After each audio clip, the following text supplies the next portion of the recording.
Is a growing level of competition good for the youth? The recent decades have seen increased level of competitions among the youth. The resources are limited but claimants are disproportionately more. Internet and information technology have unleashed the potentials of the youth. Global companies flock to hire Indian youth as their potential workers. If this has opened the doors of opportunities for the youth, it also increased competition manifold. And competition can have varied effects. Competition per se is good as it encourages innovations and motivates effort towards betterment. Increasing competitions brings out the best in the person as well as in the society. It drives one to reach the highest potential, which results in new solutions, products, and technologies. On the other hand, lack of competition can kill a person's motivation. Competition serves a positive purpose in society and among the individuals. On the flip side, competition forces one to exert oneself. This leads to enormous mental and physical stress. When a society is under the cutthroat competitions, the ends become more important than means. Often, competition breeds animosity among competing individuals. In consequence, bitterness creeps into their relationship. An appropriate quote that reflects growing competition among youth is it's better to burn out than to fade away. Competition is a race no one wants to lose. It leads to either of the two consequences strive either to fall in the league of the privilege or simply fall apart.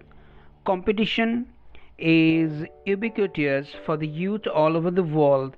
In India, it is acute because resources are limited, while the populations of employable youth is huge and growing. It comprises adolescents and adults residing in diverse backgrounds, namely metropolitan, urban, and rural. The national dynamics evidently do not provide a level playing field to the youth in competition. Disparities become noticeable as early as 15 years of age, with writing a public exam for the first time. Competition is intricately correlated to education. According to figures available, nearly 4 lakh secondary school pass-outs apply for limited seats in professional courses, topped by engineering or medicine. There are only very few quality institutes, the rest are substandard. The handful of premier institutions across the country leads to a cutthroat competition every year. The cutoffs increase every year. For admissions to Delhi University this year, not very surprisingly, the cutoff in some subjects went as high as 100%. This was unheard of a decade two ago. It is an ideal society. Students pursue the career of their choice and positions and therefore filled in by the aspirants who are passionate about a certain profession and interested in excelling in it. The bizarre situation in India is that a very large number of applicants for a class 4 job requiring minimal educational qualifications are highly qualified engineering graduates, master and PhD degree holders. Competition at the same time is not confined to academics only, it extends to other pursuits, namely sports, performing arts, and others. There should be no competition in society for the basic necessities of life. The competition should be for professional and personal growth. The competition should be for higher pursuits in life. Some of the examples of such competitions include competition among professionals for getting published in research journal, competition for creations of innovative marketing opportunities, and competition for the development of innovative scientific and technological tools. The competition of this nature is healthy for the growth of the nation and its people. The competition is best noticed in the corporate world. The competition is healthy and advantageous here. In corporate sectors, the competitive spirit among the employables elevates them. The organizations too gets benefited by growing and achieving innovative strategies and products. Competition, however, gets unhealthy in several scenarios. Competitions gets unhealthy when winning is the sole reason to compete. In such cases, morals are set aside and the rules of the game are ignored. When a competitor is obsessed with overpowering and outsmarting others, it is unhealthy. Ideally, a person should be concerned with personal growth and development in competition. Unhealthy competition promotes the decay of values in an individual. It hinders one's capabilities to perform in a team when the sole motive is one upmanship. Intense rivalry and competition leads to pressure. It is easy to succumb to it.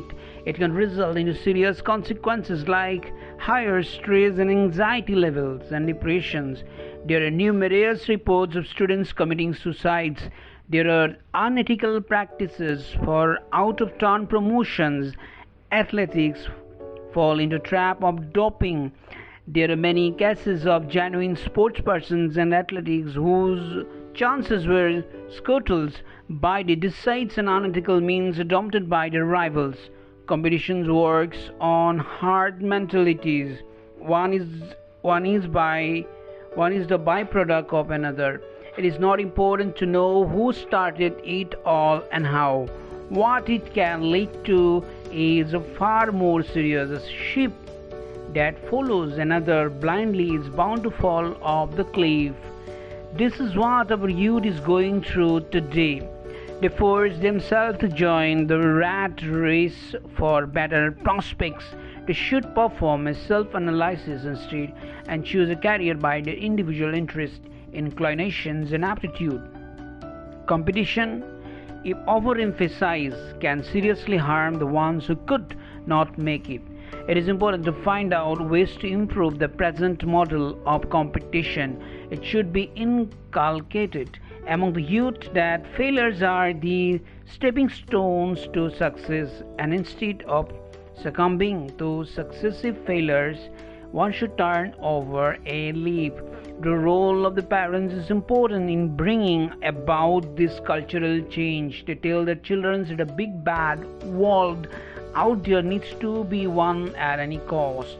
This is not the right education and guidance.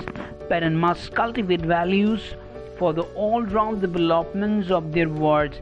They should encourage their children to set realistic goals in life.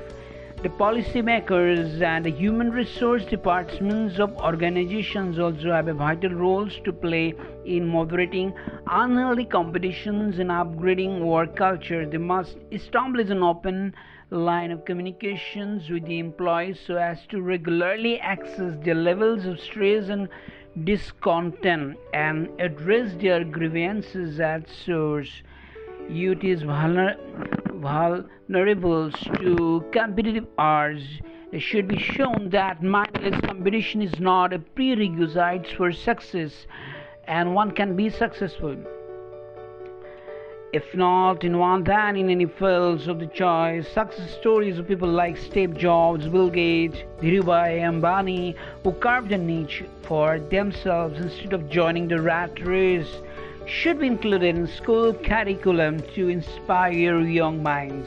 Former President of India APJ Abdul Kalam said that the ignited minds of the youth of a country is the most powerful resource of the earth, above the earth and under the earth, and it is the duty of the nation as a whole to optimally utilize these valuable resources.